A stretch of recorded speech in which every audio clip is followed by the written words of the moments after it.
యోబు గ్రంథము 8వ అధ్యాయం. యోబు గ్రంథము 8వ అధ్యాయము.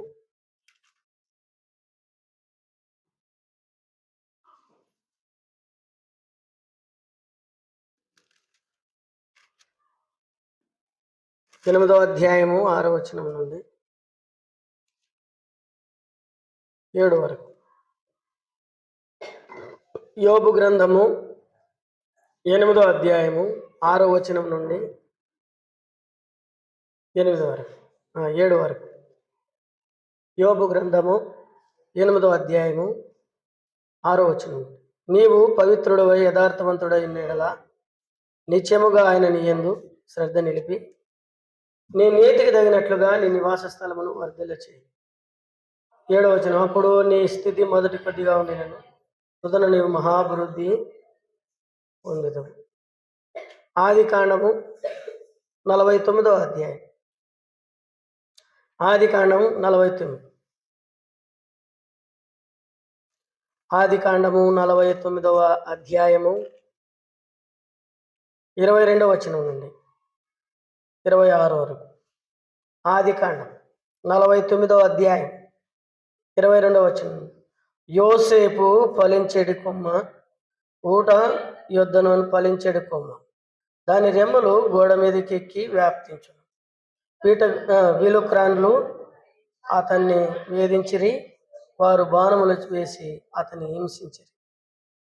యాకోబు కొలుచు పరాక్రమశాలై వాని హస్తము బలము వలన అతని విల్లు బలమైనదగును. ఇశ్రాయేలునకు బండయు మేపేడువాడు ఆయనే. నీకు సహాయము చేయు నీ తండ్రి దేవుని వలనను పైనుండి మింటి దీవెనలతోనూ. 26వ వచనం చదవండి. 25వ వచనం. కింద దాగి ఉన్న అగాధ జలముల దీవెనలతోనూ సన్నముల దీవెనలతోనూ గర్భముల దీవెనలతోనూ నిన్ను దీవించు సర్వశక్తిని దీవెన వలన అతన్ని బహుబలమును దిట్టపరచుకోవడం. 26 అందరం కలిసి చదువుకుందాం. నీ తండ్రి దీవెనలు నా పూర్వీకుల దీవెనల పైన చిరకాల పర్వతముల కంటే హెచ్చుగాను బలమగును. అవి యోసేపు తల మీదను తన సహోదరుల నుండి వేరుపడిన వాని నడినేతి మీద ఉండును గాక. ప్రేమగల తండ్రి యేసు ప్రభువా, నీ కొందనాలు. అపాత్రుడయోగ్యునైన నన్ను నీ శిలువ చాటు మరుగు చేసి నీ ప్రజల కొరకు విరిచి పంచిపెట్టమని ప్రార్థన చేయొచ్చు. యేసుక్రీస్తు ప్రభునామంలోనే అప్పగించుకొని ప్రార్థిస్తున్నాను మా తండ్రి. ఇప్పుడు మనం చదివిన భాగంలో ఒక చాలా అమూల్యమైనటువంటి భాగం మనం చదివినాం. మరి సంవత్సరం వాగ్దానం గురించి చెప్పాలంటే చాలా సంగతులు ఉన్నాయి, కానీ చిన్న మాట ఇప్పుడు మీకు చిన్న మాటనే చెప్పి ముందుకు పోతాను. ఏం చిన్న మాట చెప్తాను అని అంటే, దేవుడు పోయిన సంవత్సరం అంతా మనల్ని నడిపించినాడు. ఇప్పుడు కూడా అదే వాగ్దానం కదా. ఏమని వాగ్దానం? నేను నిన్ను అక్కడే ముందు పైన నువ్వు నడుచు మార్గం అంతటిలో నీ దేవుడైన యెహోవా నీకు తోడై ఉండును. నువ్వు నడిచే మార్గాలన్నిట్లో దేవుడు ఎప్పుడు మనకి ఎట్టుంటాడు? ఇప్పుడు. రెండోది కింద భాగం, నీ ముందును నడుచువాడు నీ దేవుడైన యెహోవా. పోయిన సంవత్సరం నాకు అది వాగ్దానం. పోయిన సంవత్సరం 25వ సంవత్సరంలో నాకు వచ్చినటువంటి వాగ్దానం చాలా ఆశ్చర్యం కలిగింది. ప్రభు పోయిన సంవత్సరం అంతా నడిపించినాడు, మరలా నన్ను నడిపిస్తాడు. మన పక్కనున్న వాళ్ళు చాలామంది మనతో నడిచిన వాళ్ళు అందరూ పక్కకి వెళ్ళిపోయినారు. సహాయం చేస్తామనే వాళ్ళు, వచ్చేవాళ్ళు, పోయేవాళ్ళు ఎంతోమంది మన జీవితంలోకి వచ్చినారు, వెళ్ళిపోయినారు. కానీ ప్రభువు మాత్రము మనల్ని ఎట్లా చేస్తాడు? నడిపిస్తాడు. అయితే కింద మనం ఇంకొక మాట మనం ప్రకటన గ్రంథంలో కూడా రాయబడింది కదా. ఎక్కడ నడిపిస్తాడంట? గొర్రెపిల్ల జీవ జలముల పరలోకంలో కూడా నడిపిస్తాడు. ఈ భూమినే కాదు, పరలోకంలో కూడా ప్రభు మనకు నడిపించేటువంటి వాడుగా ఉంటాడు. ఇదన్నమాట విషయం. అయితే ఇప్పుడు మనం యోబు గ్రంథంలో 8వ అధ్యాయంలో మనం ఆ భాగం చదువుకున్నాం. నువ్వు యథార్థవంతుడివై కదా, ఏమన్నా రాయబడింది అక్కడ? నీవు పవిత్రుడివై యథార్థవంతుడివైన యెడల నిత్యముగా ఆయన నీ యందు శ్రద్ధ నిలిపి నీ నీతికి తగినట్టుగా నీ నివాస స్థలమును వర్ధిల్లు. మన నీతి ఎంత ఉంటుందో అంతను బట్టి ఆయన మనల్ని వర్ధిల్లా చేస్తాడు. అప్పుడు నీ స్థితి మొదటి కొద్దిగా ఉన్నా తుదక నువ్వేమైపోతావు?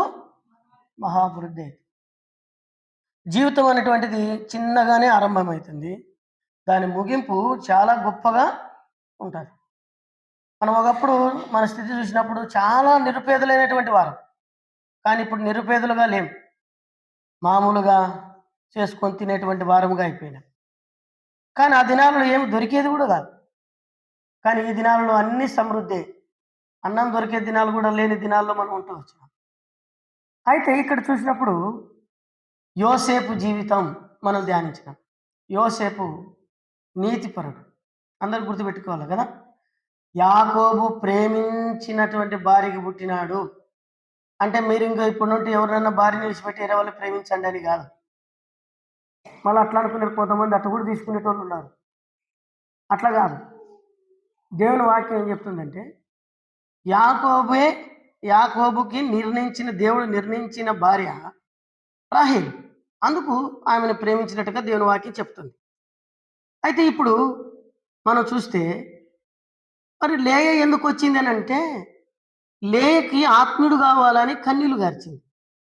అందుకనే శరీర సంబంధమైనటువంటి ఏశావును దేవుడు తప్పించి యాకోబుకి ఆయమను కూడా ఇచ్చేటట్టుగా చేశాడు. ఇద్దరిని ఒకే ఆత్మీయుడు చేసుకున్నాడు. అది పాత నిబంధన అజ్ఞాన కాలం దేవుడు చూడనట్టుగా ఉండేది. ఇప్పుడైతే అంతటా అందరినీ చూస్తున్నాడు.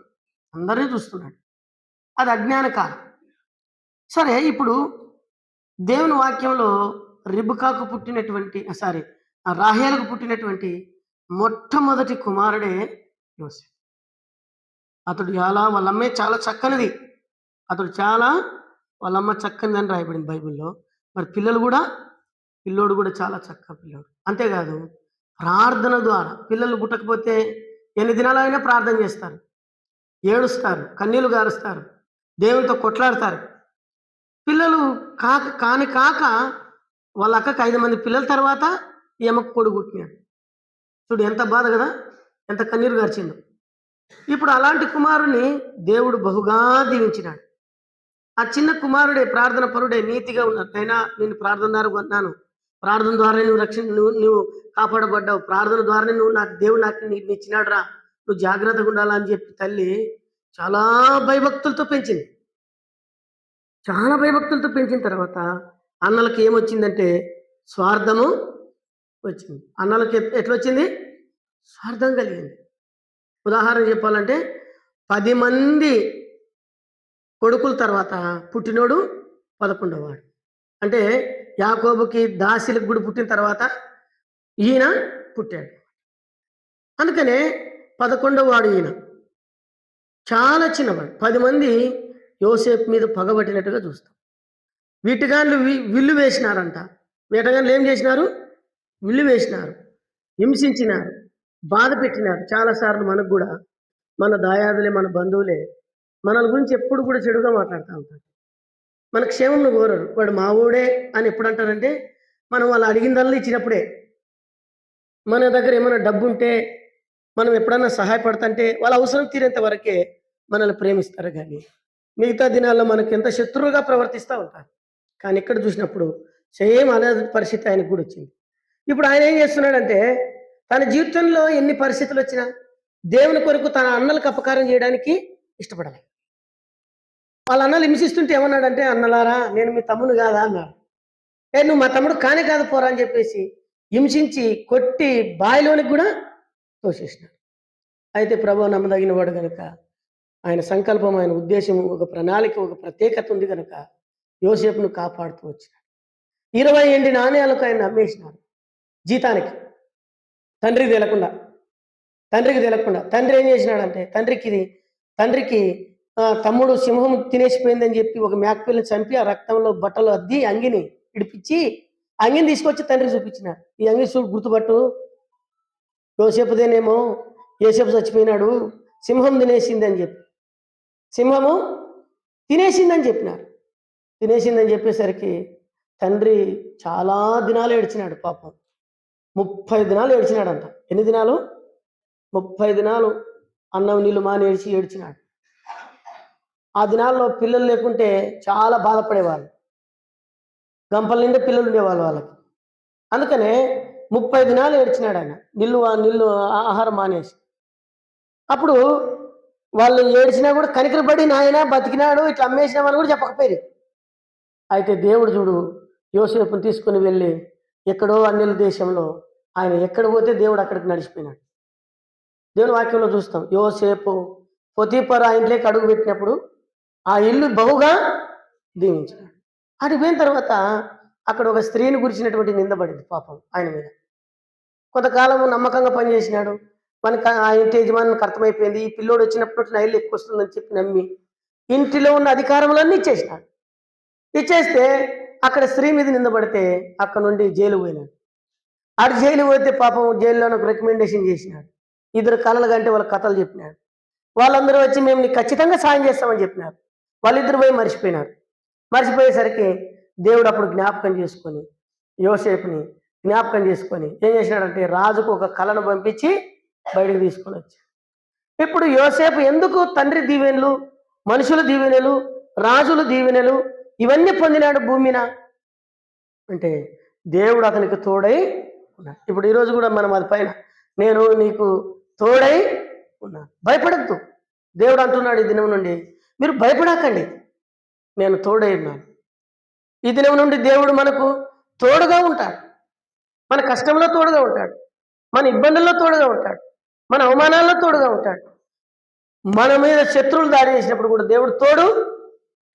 దేవుడు మనకి ఎప్పుడు కూడా తోడుగా ఉంటాడు. అందుకని ఎబ్రీ పత్రికలో 13వ అధ్యాయం 4వ వచనంలో రాయబడింది. 6వ వచనంలో ఆయనే చెప్పాను కదా భయపడుకుడి, నిన్ను విడువను, నిన్ను ఏమాత్రము ఎడబాయనని ఆయన చెప్పాను కదా. గదా అనే పదాన్ని గమనిస్తే నేనున్నాను కదా, నేను సాయం చేసేది కదా, నేనే కదా నీకు చేసేది, గదా గదా గదా అనే పదం.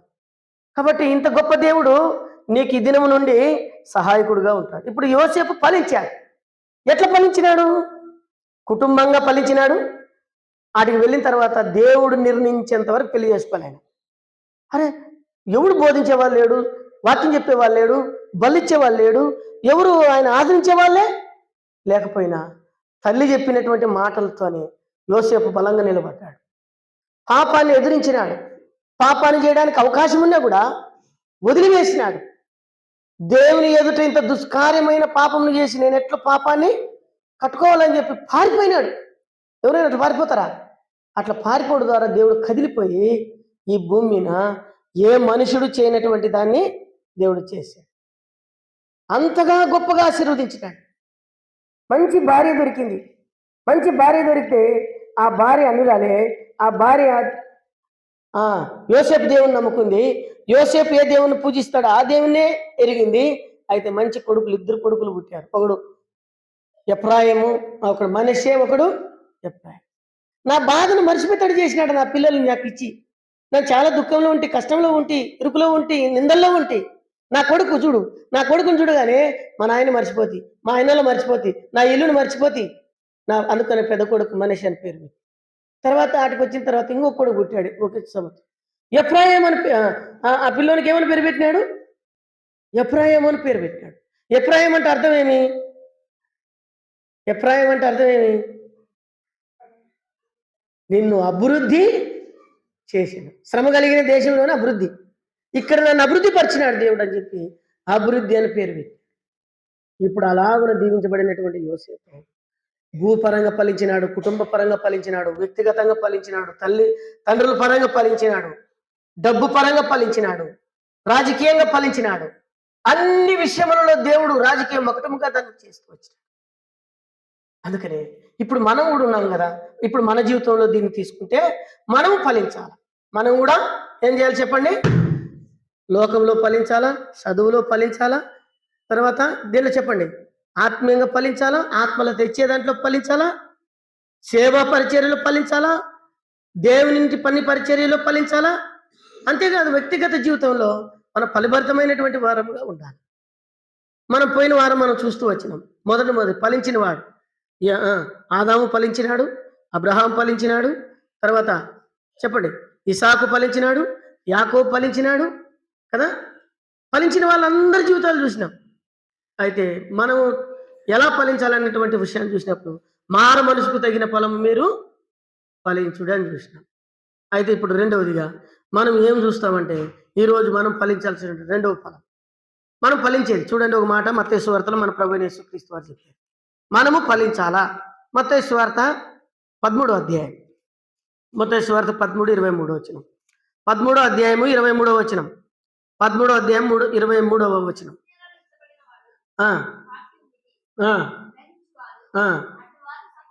అట్టివారు సఫలులై ఒకడు 100 23వ వచనంలో ఇక్కడ అంటున్నాడు, మంచి నేలను విత్తబడిన వాడు వాక్యమును విని గ్రహించువాడు, అట్టివాడు సఫలులై 100 ఫలించాడు. ఎవరయ్యా ఈ వ్యక్తి అని అంటే వాక్య ఫలం. ఈ ఫలం ఏ ఫలం చెప్పండి అందరూ? వాక్య ఫలం. వాక్యాన్ని మనం ఎంత వింటామో అంతగా ఫలిస్తామంట. వాక్యం మీద ఎంత ఆశ ఉంటుందో అంతగా ఫలిస్తామంట. భక్సింగ్ గారు ఎందుకు వాక్యము వాక్యము వాక్యము వాక్యము వాక్యము వాక్యము వాక్యం ఎందుకు వాక్యాన్ని ఎంత ప్రేమించినాడు అంటే వాక్యము ద్వారానే మానవ జీవితంలో ఫలభరితంగా మనం బ్రతకగలమని చెప్పి ఆయన వాక్యమును ఎక్కువగా ప్రేమించాడు. ఆయన వచ్చిన తర్వాత అంట మన దేశంలో బైబిల్ సొసైటీలో బైబిల్లో వినేయండి. అంతకుముందు బైబిల్ క్యాథలిక్ వాళ్ళు మిగతా వాళ్ళ మధ్యలోనే ఉండేటువంటి ఎవరో పెద్దోళ్ళు చదువున్న వాళ్ళు మాత్రమే. ఎప్పుడైతే ఆయన వచ్చిన తర్వాత అట్లుందో లేదని చెప్పి తెలుసుకోవడానికి ప్రతి వారికి ఒక బైబిల్ కొనుక్కోవాలి. కొన్నిసార్లు కొంతమందికి డబ్బులు ఉంటాయి, కొనిలాగా కాదు. దేవుని వాక్యంలో రాయబడింది, యేసు ప్రభు చెప్పినాడు, నువ్వు కత్తిని కొనుక్కొని ఏం చేయాల? కత్తిని కొనుక్కొని ఉంచుకో అన్నాడు. కత్తి ఎందుకు కొనుక్కోవాలి? కత్తి అంటే దేవుని వాక్యం. ఆయన పేదవాడు కాదు. కారణం ఏంటంటే ఇది నిన్ను నడిపించుటకు, ఇది నీకు సహాయం చేయుటకు, ఇది నిన్ను ఆదరించుటకు, ఇది నిన్ను పోషించుటకు. ఇక్కడ చూడండి, వాక్య ఫలం. మనం వాక్యంలో ఫలించాల, వాక్యంని ఎక్కువగా ప్రేమించాల, వాక్యంని మనము ఆరాధించాలి. అర్థమైందా? ఎక్కడ పటాలు కానీ ఏంటి కానీ మన చేయకూడదు. దేవుని వాక్యంలో రాయబడింది, ద్వితీయోపదేశకాండం 6వ అధ్యాయం 6 నుండి 8 వచనాల వరకు ఏం రాయబడిందంటే, నీ ఇంటి ద్వార బంధముల మీద తగిలించుకో వాక్యం. అంతేకాదు, నీ ఇంటి ద్వారముల బంధముల మీద, నీ కిటికీల ద్వార బంధముల మీద, నీ నీ యొక్క కమ్మిల ద్వారబంధముల మీద. తర్వాత నీవు ఎప్పుడు కూడా వాక్యం గురించి మాట్లాడు, వాక్యమును ప్రేమించు. నీ పిల్లల దగ్గర వాక్యం గురించే మాట్లాడు. నువ్వు కూర్చుండుట పండుట లేచుట్లో వాక్యం గురించే మాట్లాడు. అంతేకాదు, నీ వాక్యమును నీ చేతికి కట్టుకో. ఈ చేయి ఏం చూపిస్తుందంటే మాదిరికరమైనటువంటి జీవితాన్ని చూపిస్తావు. కాబట్టి మాదిరికరమైన జీవితం. ఇవన్నీ కూడా చూడండి, ఆ మాటలు కూడా చదువుదాం. చూడండి, ఆ మాట మీరు చదవండి. ద్వితీయోపదేశకాండం 6వ అధ్యాయము 6వ వచనం. నేడు నేను నీకు ఆజ్ఞాపించు ఈ మాటలు హృదయంలో ఉండాలంట. ఎక్కడ పెట్టుకోవాలో వాక్యము? హృదయంలో పెట్టుకుంటే మనం ఫలిస్తాం. దేవుడు ఎప్పుడు కూడా వాక్యము, చాలా మంది పేపర్లో రాసి పెట్టుకుంటారు, మంచిదే కాదనం. కానీ వాక్యం ఎంత పేపర్లో రాసుకుంటున్నావో నీ మైండ్లో కూడా అంత వాక్యం ఉండాలి. వాక్యం లేకపోతే ప్రార్థన రాదు, వాక్యం లేకపోతే ఆరాధన రాదు, వాక్యం లేకపోతే నువ్వు మాదిరికరంగా ఎట్లా జీవించాలో కూడా మనకు తెలియదు. లోకంలో పోతాం, ఇప్పుడు వాక్యం వింటాం, వెళ్ళిపోతాం, ఎవరో జమ అయ్యేసరికి వాళ్ళతో పాటు కలిసిపోతాం. వాళ్ళు అక్కడ ఎవడు కలిస్తే వాళ్ళు వెనక్కి తిరుగుతాం. ఎప్పుడైతే వాక్యం నేను అడ్డుకుంటుంది, వాక్యం నీ జీవితాన్ని మార్చగలదు. ఇక్కడ చెప్పబడినటువంటి మాట ఏంటంటే, నేడు నేను నీకు ఆజ్ఞాపించి ఈ మాటలు నీ హృదయంలో ఉండవలను. నీవు నీ కుమారులకు వాటిని అభ్యాసింపజేసి నీ ఇంటి కూర్చున్నప్పుడు, త్రోవను నడుచున్నప్పుడు, పండుకున్నప్పుడు, నువ్వు లేచినప్పుడు వాటిని గురించి మాట్లాడవలను. సూచనలుగా వాటిని నీ చేతికి కట్టుకునవలను. అవి నీ కన్నుల నడమ భాషకు వలె ఉండవలను. నీ ఇంటి ద్వార బంధముల మీద, నీ గౌనుల మీద వాటిని ఉరాయవలను. ఏడబెట్టుకోవాలంటే వాక్యాలు కొనుక్కొని పోయి ఏడబెట్టుకోవాలి. దేవుని మాటలు ఇంటి ద్వారముల్లో, ఇంటి ముందు, లోపల, బయట. అంతేకాదు, నీ పిల్లలతో మాట్లాడినప్పుడు వాక్యం ఎట్లుంది? దొంగిలించొద్దు, దొంగతనం చేయొద్దు. దేవుని వాక్యం ఏం చెప్తుంది? నీ తల్లిని తండ్రి సన్మానించని చెప్పింది. తల్లిదండ్రులు గౌరవించినైనా దొంగిలించొద్దు, ఏ రూపాయి కూడా దొంగతనం చేయదురా, అడిగి ఇప్పించుకో. మన పిల్లలకి మనం నేర్పించుకోవాలా. ఇంటి పక్కల వాళ్ళు దేవుడు దాన్ని కొడుగుడు ఎత్తుకొచ్చినాడు అనుకో, ఏమరా ఒకటేమిటి సరిపోతుంది, ఒకటేమి సరిపోతుందిరా కదా. వాడు పోయి ఇంటి పక్కల వాళ్ళు కోడిగుడ్డు పెట్టింది, వాడు తీసుకొని వచ్చినాడు. తీసుకొస్తే ఏడదరే గుడ్డు అనాల మనం. బాగా తెచ్చినా ఇంకొక గుడ్డు తేయకూడదు అనకూడదు. ఏ ఒకటి ఏడ సరిపోతుంది అంటే వాడు ఇంకోటి గుడ్డు తెచ్చినాడు. ఇప్పుడు 2 తెచ్చింటే 2 ఏమిటికి అవుతుంది అంటే 3 రోజు కోడి ఎత్తుకొచ్చినాడు. అట్లా లాస్ట్కి ఏమైనాడంటే పెద్ద దొంగ అయిపోయినాడు. ఏమైనాడు? పెద్ద గజ దొంగ అయినాడు. కాబట్టి జాగ్రత్త. మనం పిల్లలకు ప్రతిదాన్ని కూడా నేర్పించాలి. అదే దేవుని వాక్యం చెప్పే చట్టం అదే. నేర్పించు. పెద్దలతో ఎట్లా మాట్లాడాలి నేర్పించు. మర్యాద ఎట్లా చేయాలి నేర్పించు. సంస్కారం నేర్పించు నీ పిల్లలకి. వాళ్ళు తిట్టినా, మన మీద తిరగబడినా కూడా ప్రేమతో వాళ్ళని జయించు. వారితో మాట్లాడు. ఇదే దేవుని వాక్యము. కాబట్టి ఫలించేటువంటి ఆత్మీయ జీవితంలో వాక్యము మనకు ఫలభరితమైనటువంటిదిగా ఉండాలని దేవుని వాక్యం మాట్లాడుతూ ఉంది.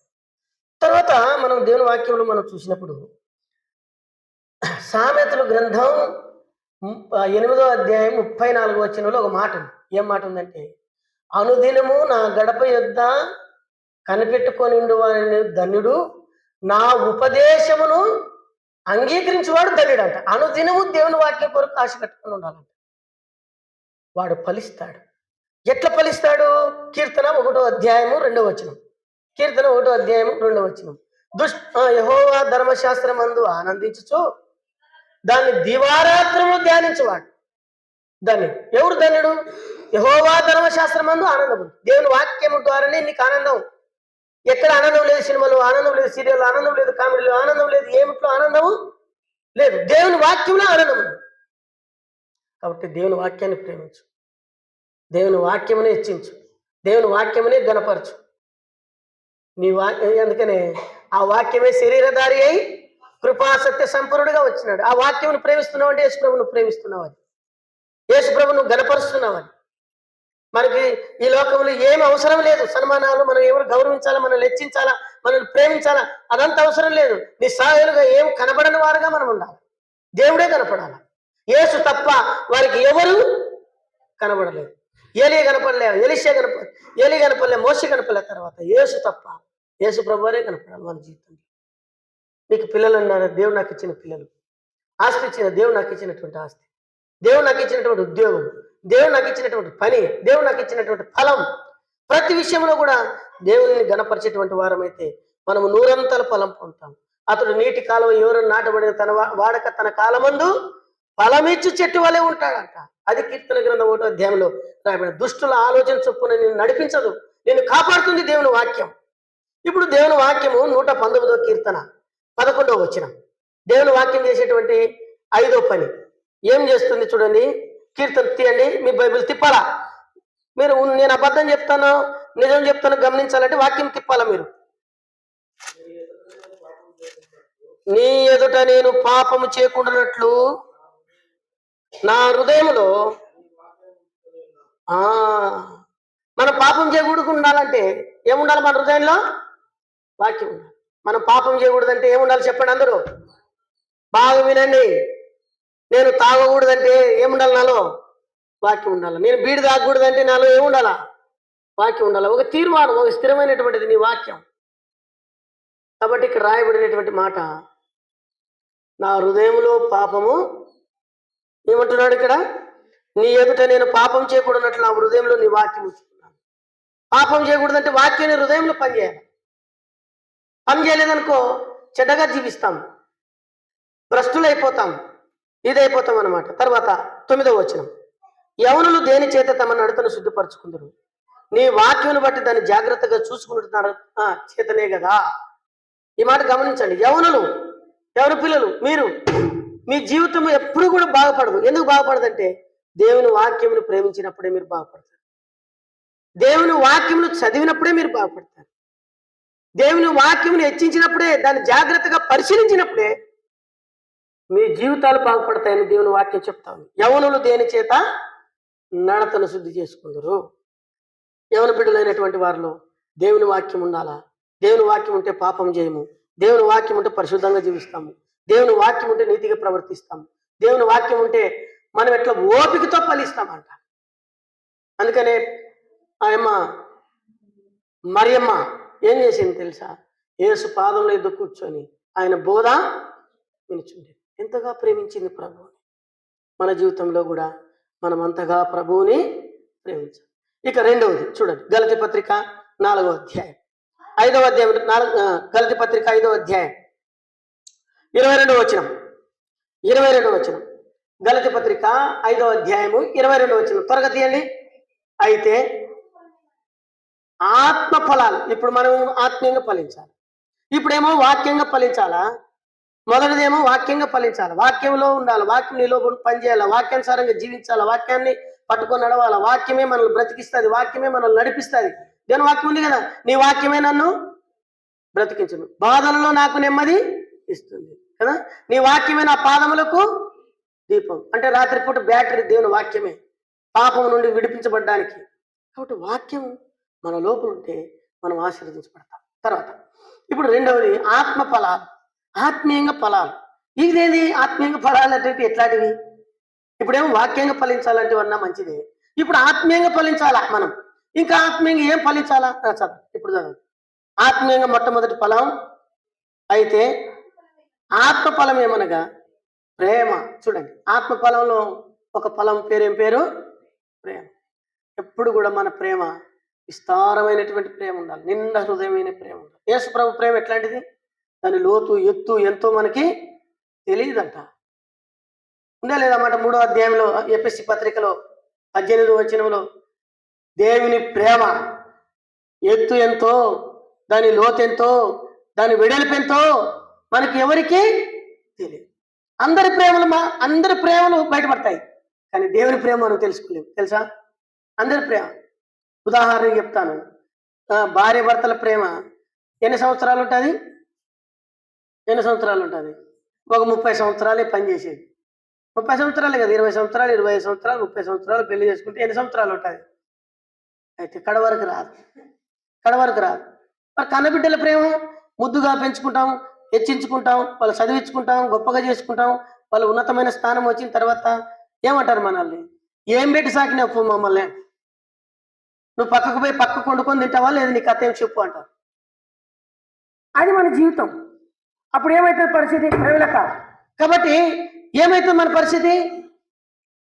నేను ఎంత బాగా పెంచుకున్నాను, కొట్టలే తిట్టలే అట్ట పెంచుకున్నాను, వచ్చినాయేమో కొనుక్కున్నట్టుంది, ఆయనే కనుక్కున్నట్టుంది అంటాం మనం కదా.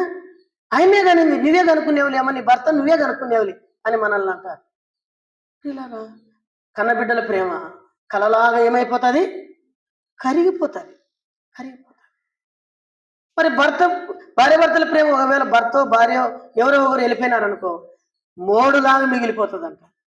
అంటే కొమ్మలాలు ఇరిగిపోయినటువంటి ముద్దు ఎట్టుంటుందో అలాగా అయిపోతుంది. మరి ఎవరి ప్రేమ నిలబడుతుంది? తల్లిదండ్రుల ప్రేమ నిలబడదు, కన్నబిడ్డల ప్రేమ నిలబడదు, భార్య భర్తల ప్రేమ నిలబడదు. అయితే దేవుని ప్రేమ శాశ్వతంగా నిలబడేటువంటి. అయితే మనం ఇప్పుడు ఏం కలిగి ఉండాలంటే, మనం అందరినీ యేసుప్రభు ఎట్లా ప్రేమించినాడో అట్లా ప్రేమించాలి. ఇది విషయం అన్నమాట. అందుకని అది ప్రేమ. మొదటి ఫలం ఏం ప్రేమ చెప్పండి? ప్రేమ. ఒకవేళ ప్రేమ లేకుంటే ఎట్లయిపోతాం? చూడండి, ప్రేమ లేకుంటే కొన్ని మాటలు హెచ్చరికలు. మొదటి కొరింథీయులకు రాసిన పత్రిక 13వ అధ్యాయం 4వ వచనం చదవండి. 4వ వచనం. మొదటి కొరింథీ పత్రిక 13వ అధ్యాయము 4వ వచనం. ప్రేమ ఎప్పుడు కూడా ఏం చేస్తుందంట? సహిస్తూనే ఉంటుందంట, దయ చూపిస్తుందంట. ఫాన్లే కానీ నాకు అదనగానే పరమేశ్వర ఒక మాట అంటుంటాడు ఇప్పుడు. అవునులే అన్న, అవు అంటాడు. అంటే కాని అనేటువంటి పదం ప్రేమ చూపించేటువంటి పదాల్లో ఒకటి. కానిలే అనాలా. కొన్నిసార్లు కొంతమంది కొన్ని రకాలుగా కోపంగా ఉంటారనుకో, కానిలే అన్న, వదిలే అన్న. ఇక్కడ ఏమంటున్నారు? ప్రేమ దీర్ఘకాలము సహిస్తుంది, దయ చూపిస్తుంది. ప్రేమ ఎప్పుడు కూడా అపకారము ఎవరు చేయదు, అపకారం అస్సలు ఎవరికి చేయడానికి కూడా ఇష్టపడదు. కాబట్టి ప్రేమ. నువ్వు ప్రేమ లేకపోతే విశ్వాసమైనా కూడా ఎట్లా అంటే గంట కొడతారు చూడి, కంచు గుడి దాని ముందు కొడితే దానికి వినపడుతుందా? దానికి కనపడుతుందా? దానికి వినపడదు, కనపడదు. మనిషి చేతులు పనులు, ఆకాశ భూమిని సృష్టింపనివి. కాబట్టి మన ప్రేమ అట్లా ఉండకూడదంట. సహించాలా, దయ చూపించాలా. ఇంకేం చేయాలా? అక్కడ 3వ విషయం కూడా చెప్పినాడు కదా, ప్రేమ ఎప్పుడు కూడా మత్సరపడదు, దంభంగా ప్రవర్తించదు, నటించదు, ఉప్పొంగదు అంటావు, పొంగిపోదు. అయితే చివరికి అంటాడు, ఏం నిలబడుతుందంటే తెలుసా? చదవండి, ఆఖరి వచ్చిన చదవండి, ఆఖరి వచ్చిన అదే అధ్యాయంలోని. కాగా విశ్వాసము, నిరీక్షణ, ప్రేమ, ఈ మూడు నిలబడతాయంట. వీటిలో శ్రేష్టమైనది ప్రేమ. కాబట్టి ప్రేమ లేనివాడు దేవుని బిడ్డగా. మనం అందరిని ప్రేమించాలి, అందరినీ క్షమించాలి, అందరినీ గౌరవించాలి, అందరినీ ఇష్టపడాలి. యేసు ప్రభు వారు అపకారం చేసిన వాళ్ళకు కూడా ఉపకారము చేశాడు. తర్వాత రెండవ ఫలం అక్కడే రాయబడింది, సంతోషం అంట. రెండవ ఫలం ఏ ఫలము? సంతోషం. ఎప్పుడు కూడా సంతోషంగా ఉండాలి. అందుకనే యాకోబు పత్రిక 1:13 అంటాడు, ఏడ్చే వాళ్ళతో ఏడవండి, సంతోషించే వాళ్ళతో సంతోషించండి, పాటలు పాడే వాళ్ళతో పాటలు పాడండి.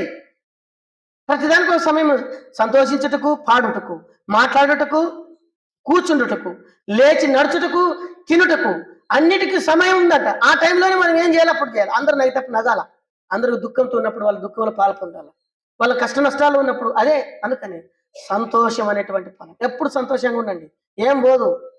నన్ను అందరూ తిరుగుతుంటారు, ఏంటి నువ్వు అంత, అందరూ విశ్వాసాలు కూడా అంటుంటారు, నువ్వు ఎందుకు అంత కలిసిపోతావు, కొంచెం సీరియస్గా మెయింటైన్ చేయొచ్చు కదా అంటారు సేవకులు చాలా మంది. సీరియస్గా మెయింటైన్ చేసి ఏం చచ్చిపోయిన మూర్తిని పెట్టుకోవాలి, ఎప్పుడు బిరుగు పెట్టుకుంటే ఎవడు దగ్గరికి రాడు. ఎప్పుడు కూడా భక్సింగ్ గారి ఫోటోలో చూడండి, ఎప్పుడు చూసినా ఆయన నవ్వుతూ ఉండేవాడు. Thank you brother, thank you sister అనేవాడు. కాబట్టి ఎప్పుడు కూడా దేవుని పిల్లలు ఎంతైనా మనసులో మనకి ఏది ఉన్నా కానీ నవ్వుతూ ప్రేమించి వాళ్ళని గౌరవించి సంతోషంగా ఉండాలి ఎప్పుడు. అందుకనే అపొస్తలుడైన పౌలు అంటాడు, ఆనందించుడి, మరలా చెప్పుదును ఆనందించు. ఎందుకు చెప్పినాడంటే కష్టంలో ఆనందించండి, ఆనందంగా ఉండండి, సంతోషంగా ఉండండి, నష్టంలో కూడా సంతోషం. యేసు ప్రభు ఇవ్వడానికి కూడా వచ్చింది. ఎందుకంటే ఈ సంతోషం లోకం ఇచ్చే సంతోషం కాదు, నేనిచ్చే సంతోషం ఆత్మ సంబంధమైనటువంటి ఈ సంతోషం ఎవడు మీ దగ్గర నుండి తీసివేయడం అన్నాడు యేసయ్య. ఎక్కడ? 14:27 ఈ సంతోషం ఎవడు మీ దగ్గర నుండి తీసివేయడు. తర్వాత ఇంకా ఏమన్నాడు? మూడవది ఏమన్నాడంట? సమాధానం. సమాధానం ఎప్పుడు కూడా అందరితో సమాధానంగా ఉండాలి, ఎవరితోనూ మనం అసమాధానం ఉండకూడదు. దేవుని బిడ్డలంటేనే సమాధానంగా ఉండాలి. తర్వాత ఇంకా ఏమన్నాడు చూడండి, దీర్ఘశాంతం. ఆ తర్వాత చదవండి అమ్మ. దయాళత్వం, తర్వాత మంచితనం, విశ్వాసం, సాత్వికం, ఆశా నిగ్రహం. అన్నిటికీ నిగ్రహం బట్టి ఉండాలి, అన్నిటికీ. కాబట్టి అవన్నీ ఉన్నప్పుడు దేవుడు మనల్ని ఫలభరితమైనటువంటి వాటిగా చేస్తాడు. కాబట్టి ఇప్పుడు మన జీవితంలో మనము ప్రభును సేవించే విషయంలో నమ్మకముగా మనము ఉండాలి. తర్వాత ఒక్క మాట చూపించి ముగిస్తాను. వచ్చే వారానికి చూడండి, 2 యోహాను సువార్త, యేసు ప్రభు చెప్పిన మాట, మీరు బహుగా ఫలించటం వల్ల మనం నా తండ్రి మహిమపరుస్తాడు. వాళ్ళు ఫలించినారు భక్తులు, మనం కూడా ఫలించాలి కదా. యోహాను సువార్త 15:8 చదవండి ఎవరైనా.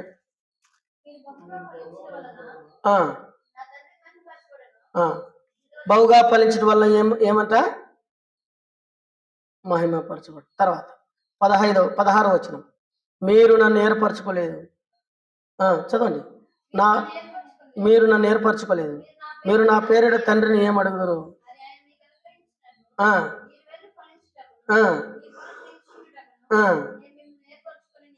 కాబట్టి ఈ ఫలం ఏ ఫలం అంటే సేవా ఫలం. ఏ ఫలము?